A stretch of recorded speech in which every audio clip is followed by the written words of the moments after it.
Όταν λέμε δημιουργία αναφορών, εννοούμε τη μετατροπή των δεδομένων ενός πίνακα ή ενός ερωτήματος σε εκτυπώσιμη μορφή.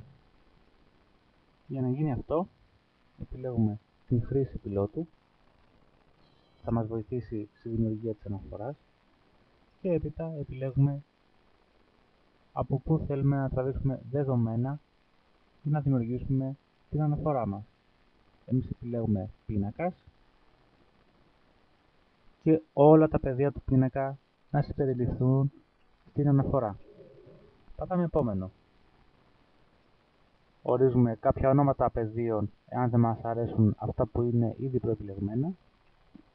Επόμενο, αν θέλουμε κάποιο είδος ομαδοποίησης ως προς τα πεδία, τα αφήνουμε προς το παρόν όπως έχει, προχωράμε.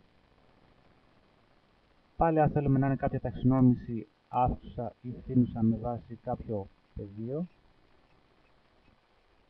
Επόμενο, εδώ επιλέγουμε το στυλ της αναφοράς μας. Υπάρχουν διάφορα. Εμείς επιλέγουμε το default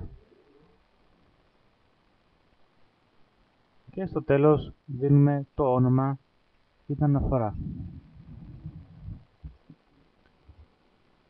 Ο τύπος αναφοράς έχουμε τις επιλογές στατική αναφορά ή δυναμική. Εμείς επιλέγουμε δυναμική αναφορά έτσι ώστε να ανανεώνεται κάθε φορά που θα ανανεώνεται και ο πίνακας από τον οποίο αντλεί τα στοιχεία. Τι θέλουμε να κάνουμε στη συνέχεια? Δημιουργία αναφοράς τώρα και πατάμε τέλος. Η αναφορά αρχίζει και δημιουργείται.